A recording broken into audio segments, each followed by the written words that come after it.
안녕하세요. 암을 이겨내고 열심히 일을 하며 잘 살아내고 있는 30대 여자입니다. 제 인생에 암과 이혼이라는 단어가 끼어들 것이라고, 그것도 동시에 마주할 거라곤 단 한 번도 생각하지 못했어요. 어쩌다 보니 암도 그리고 이혼까지도 이겨낸 돌싱녀가 되어 있더라고요. 인생은 한 치 앞도 모른다고들 하지만 이렇게까지 파란만장할 줄은 몰랐네요. 인생을 바꾼 계기인 남편을 처음 만나게 된 건 맞선 자리였어요. 사업하는 집 아들내미로 꽤 사는 편이었고, 장남이어서 부모님의 기대와 사랑을 듬뿍 받고 자란 티가 나는 사람이었죠. 언제 어디서든 여유 있고 당당한 태도가 참 멋있어 보였고, 머지않아 사랑하게 되었고요. 남편 역시 저에게 관심을 보였고, 그렇게 연애를 시작했네요. 연애하면서 시부모님을 만난 적이 있는데 남편에 대한 사랑이 남다르다고 느껴지더라고요. 부모가 자식 사랑하는 마음이야 당연하다고들 하지만 뭐랄까요? 두 분의 모든 관심이 오로지 남편에게 쏠려 있다는 생각이 들 때도 있었거든요. 오죽했으면 시누이가 이런 말까지 할 정도였으니까요. 언니, 나 시집 일찍 간 거 알고 있죠? 그게 다 제가 한평생 장남 사랑에 뒤로 밀리다 보니 사랑에 목말라서 결혼을 빨리 해버린 거라고요. 그러니까 언니, 혹시나 우리 오빠랑 결혼할 거면 우리 부모님을 어떻게 감당해야 할지 미리미리 생각하는 게 좋을 거예요. 이때 시누이의 말을 새겨들었다면 지금 더 나은 모습이었을까요? 그땐 시누이의 말이 괜스레 하는 말이라고만 생각했고, 그래서 그저 웃으며 대수롭지 않게 넘겼어요. 결혼을 준비하는 과정도 순조로웠죠. 시댁보단 아니어도 저희 집도 여유가 있는 편이라 예단을 비롯한 혼수 준비도 평탄했고요. 무엇보다 꽤 사는 집안의 새언니가 도움을 줘서 힘들이지 않고 결혼할 수 있었어요. 다툼 한 번 없이 결혼까지 꼴이 나고 난 후 행복만이 가득할 거라 생각했는데 웬걸요?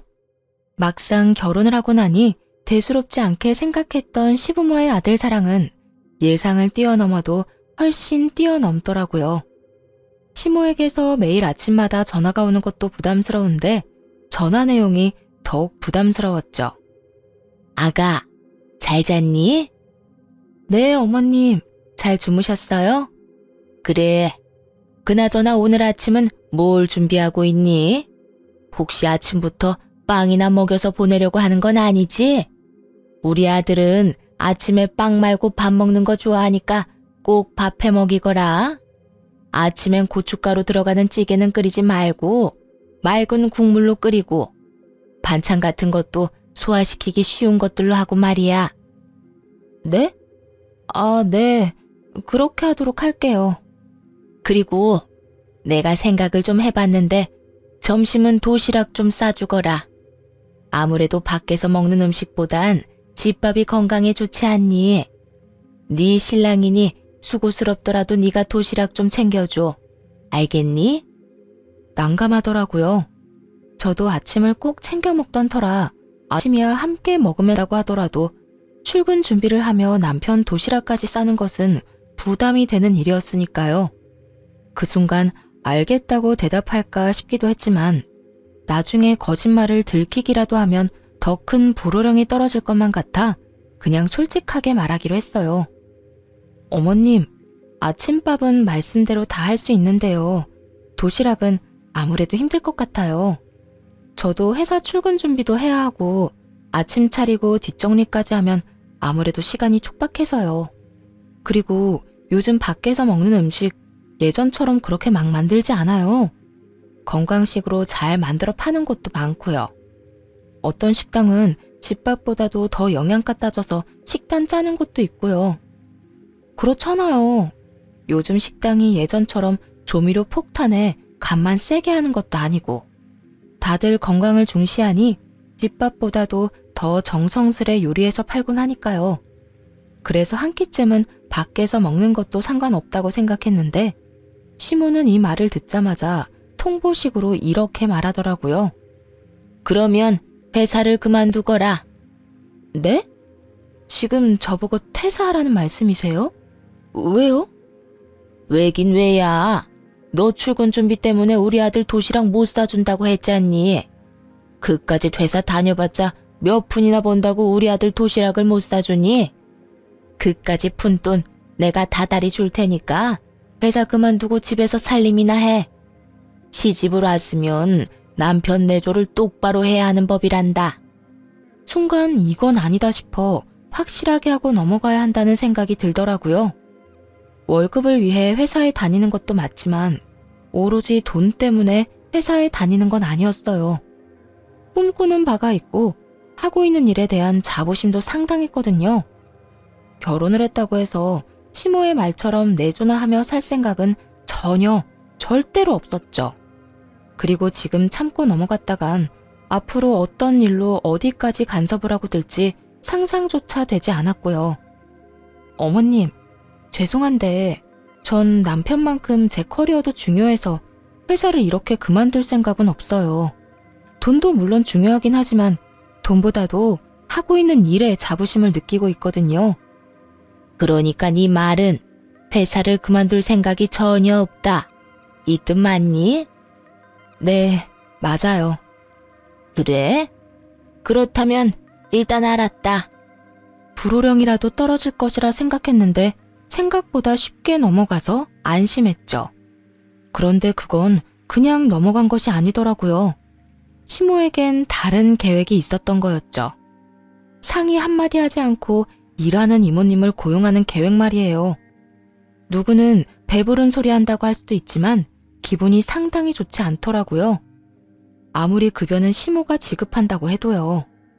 같이 사는 공간에서 제가 없는 동안에도 집을 봐줄 사람인데 제 의견은 묻지도 따지지도 않고 사람부터 보내버렸으니까요.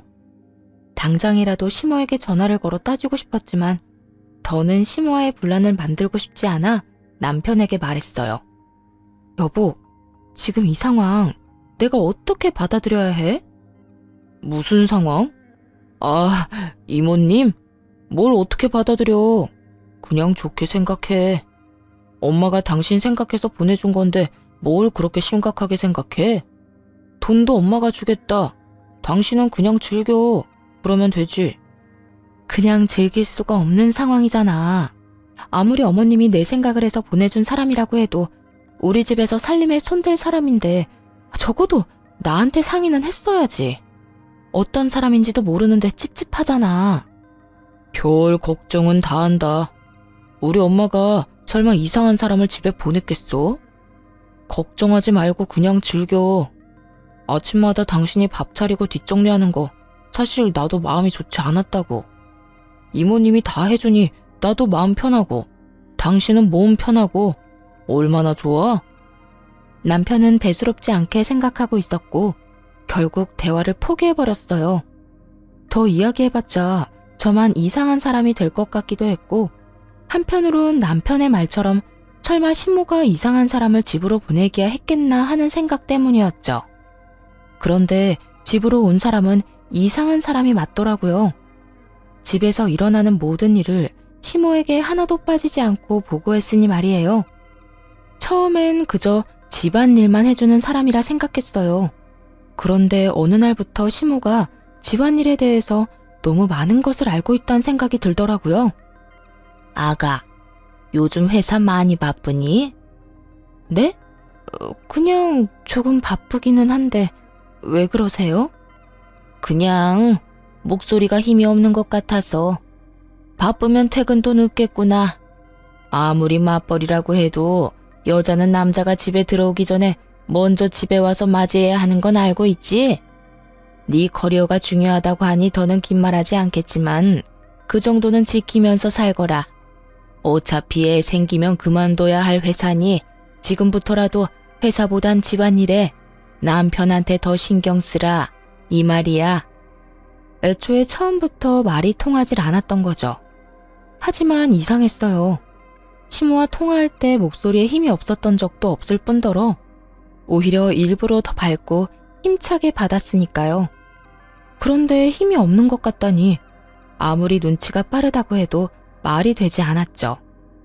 하지만 그렇다고 해서 처음부터 이모님을 의심했던 건 아니었어요. 처음엔 당연히 남편이 시모에게 미주알 고주알 다 말하고 있다고 생각했거든요. 그런데 남편이 집에 없을 때 친구와 통화한 것까지 시모가 알고 있더라고요. 아가, 너 혹시 우리 아들 두고 바람이라도 피우니? 전화를 걸어 다짜고짜 한다는 말이 바람이라니. 이게 무슨 황당한 말인가 싶었어요. 평소에 의심받을 만한 행동을 한 것도 없었고 결혼을 한 후엔 거의 일과 집만 오가는 생활을 하고 있었으니까요. 기분 나쁨과 의아한 내색을 숨기지 않고 표현하며 시모에게 되물었어요. 네? 그게 무슨 말씀이세요? 너 우리 아들 집에 없을 때 웬 남자랑 하하호호 웃으며 통화했다면서? 결혼한 여자가 외간 남자랑 그렇게 웃으면서 통화할 일이 외도밖에 더 있니? 처음 시모의 말을 들었을 땐 이게 무슨 말인가 싶었는데 며칠 전 친구와 통화하는 내내 지나치게 제 주변을 맴돌던 이모님이 떠오르더군요. 이 여자가 시모의 눈과 귀가 되기 위해 우리 집에 들어온 거구나 하고 깨달았죠. 아, 어머님, 혹시 이모님 우리 집에 들인 이유가 이건가요? 집안에서 일어나는 일들 보고받으려고요? 시모가 대놓고 물은 것처럼 저 역시 시모의 의중을 직접적으로 물었고 시모는 당황하는 기색 하나 없이 이렇게 대답하더군요. 주된 목적은 집안일이지만 부수적으로 그런 것도 따라오지 않겠니? 설마 넌 아무것도 모르고 도움을 받았던 거야? 뻔히 다 알고 있을 거라 생각했는데 생각보다 순진하네. 아니, 어떤 사람이 그딴 걸 예상하겠어요? 보통의 사람이라면 아들 부부가 좀 더 편안한 환경에서 맞벌이를 하기를 원해 호의를 베풀었다고 생각하는 것이 당연한 거 아닌가요? 시모는 마치 제가 이상한 사람이라도 되는 듯 몰아가더라고요. 이미 도시락 사건에서부터 잘 지낼 수 있는 고부 사이는 물 건너간 후였기에 참지 않고 할 말을 했습니다. 순진해서가 아니라 보통 사람들은 그런 생각을 전혀 하지 못하죠. 하여튼 무슨 말을 어떻게 전하고 들었는지 모르겠지만 그냥 친구예요. 그냥 친구? 결혼한 여자가 다른 남자랑 그렇게 정이 뚝뚝 떨어졌다는데 그냥 친구? 그걸 지금 믿으라고 하는 말이니? 그럼 친구가 결혼하니 결혼식장에 오라는데 웃으면서 통화하죠. 울면서 통화하면 그게 더 이상한 일 아닐까요? 그리고 어머님, 이모님 다시 알아보셔야겠어요. 할 일을 제대로 못하고 대충대충 하는 것 같은데요. 중요한 이야기는 쏙 빼고 오해하기 딱 좋은 말만 전하는 걸 보면요. 꼭 이혼하라고 고사라도 지내는 사람 같잖아요. 그건 내가 알아서 할 문제고 넌 친구든 뭐든 남자는 멀리하고 행동 똑바로 하고 다니렴. 괜한 소리 내 귀에 들리게 하지 말란 말이야. 혹시 그런 기분 아시나요? 말이 말 같아야 화도 나고 성질도 내볼 텐데 시모가 하는 말은 전혀 말 같지도 않아서 화도 나지 않더라고요. 그저 혼자 드라마 한 편 잘 쓴다는 생각에 헛웃음과 한숨만 나왔죠.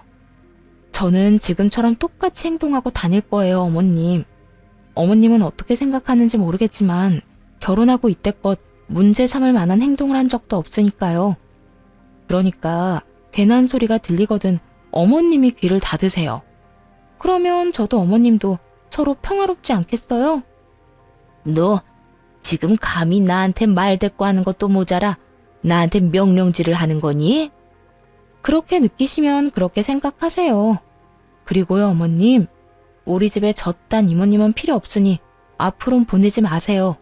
그러면 끊겠습니다.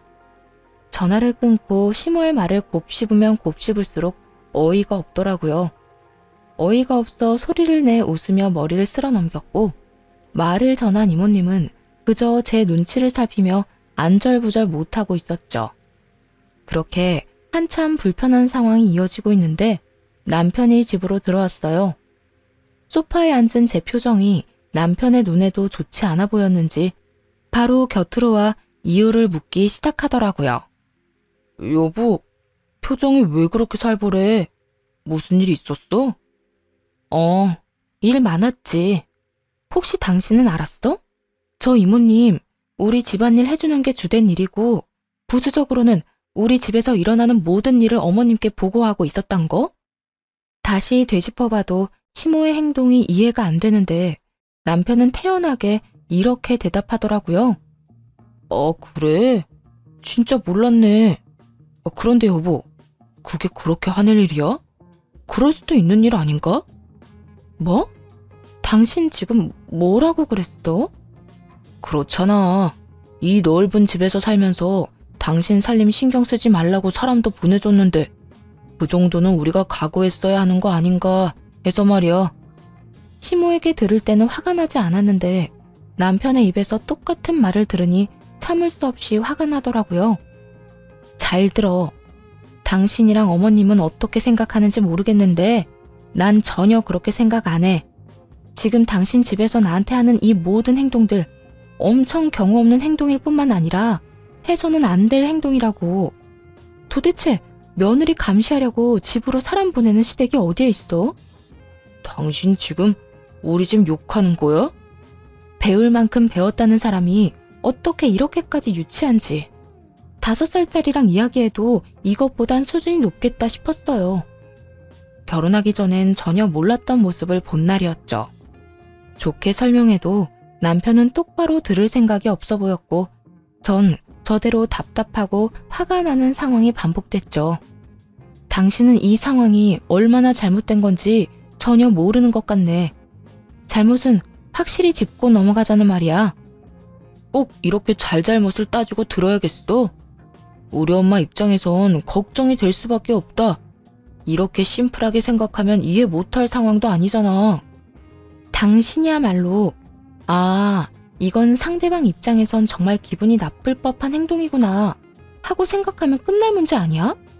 누가 봐도 비상식적인 행동을 한 사람은 어머님인데 왜 나한테 이해를 강요해? 그래, 당신 참 잘났어. 그래서 내가 어떻게 해주길 바래? 엄마 대신 무릎이라도 꿇고 빌기라도 했으면 좋겠어? 꿇으라고 하면 꿇을 수는 있고 마음에도 없는 말 하면서 비꼬지 마. 당신만큼 나도 기분 나쁘니까. 남편은 더는 할 말이 없었는지 씩씩거리더니 부부싸움을 구경하던 이모님을 내보내더군요. 앞으로 올 필요가 없다고 하면서요. 남편은 끝까지 시모의 잘못을 인정하지 않았고 첫 부부싸움은 그렇게 서로의 기분만 상한 채 끝이 났어요. 부부간의 싸움은 끝이 났는데 시모와의 싸움은 그때부터가 시작이었죠. 돈 받은 값은 확실하게 하는 건지 이모님이 저희가 싸웠던 일을 시모에게 다 말한 모양이더군요. 다음날 아침부터 시모에게 전화가 왔고 다짜고짜 언성을 높이며 화를 내지 뭐해요? 네가 감히 내 아들한테 훈계질 따위를 해? 하늘 같은 남편한테 건방지게 큰 소리 치라고 네 친정에서는 그렇게 가르치든? 어디서 가정교육을 그따위로 받고 온 거야? 2번 다시 내 아들한테 그따위로 굴지 마라. 알겠어? 어머님이 저한테 이런 식으로 굴지만 않는다면 남편과 싸우는 일도 큰 소리 치는 일도 없을 거예요. 그리고 친정 이야기도 그런 식으로 하지 말아주시고요. 그런 식이라고 했니? 네가 이따위로 구니까 네 친정 이야기가 그딴 식으로 나오는 거란다. 친정 욕먹는 게 싫으면 언행을 똑바로 했어야지. 제가 똑바르게 안 한 건 또 뭔데요? 어머님이야말로 똑바로 하세요. 다 큰 아들 부부 일에 일일이 간섭하는 것도 모자라 집안에 사람을 들여 감시하는 몰상식한 행동까지 한 사람이 그런 말 하는 거 하나도 와닿지 않으니까요. 뭐야? 몰상식? 너 지금 말 다 했니? 아니요, 아직 남았어요. 어머님, 제가 마지막으로 한마디만 더 할게요. 계속 이런 식으로 저희 가정 일에 간섭하고 훈수 두잖아요? 그러면 저 그 잘난 집안의 이혼남 아들이라는 오점 하나 진하게 남겨드릴 테니 그런 줄 아세요. 이 말에 시모는 잠시 멈칫하더라고요. 평소 시부가 입버릇처럼 한 말이 있었기 때문이었죠. 시부는 저희가 결혼 이야기를 꺼냈을 당시부터 자기 가정 하나 지키지 못하는 사람은 회사 일도 못할 거라 했죠. 무슨 일이 있어도 이혼만은 안 되니 신중하게 결정하라고 하면서요. 이전부터 시부의 사업을 남편에게 물려줄 생각이었던 모양이에요. 그리고 이 말은 즉 이혼을 하면 회사도 물 건너가니 알아서 하라는 말이기도 한 거죠. 그러니 제 입에서 나온 이혼이라는 말이 나오자 시모가 멈칫할 수밖에 없었고요. 뭐라고? 너 지금 이혼이라고 했니? 나 협박하는 거야? 아니요, 진심이에요. 그래? 어디 두고 보마. 네가 정말 이혼을 할 수 있을지 못할지 말이야. 시모는 그냥 하는 말이라고 생각하는 듯 했지만 그럴 리가요. 누구보다 진심이었거든요. 참아 넘기는 것은 이번이 마지막이라 생각했고 이런 상황이 반복된다면 계속 참고 사는 것은 자신이 없었기 때문이었죠.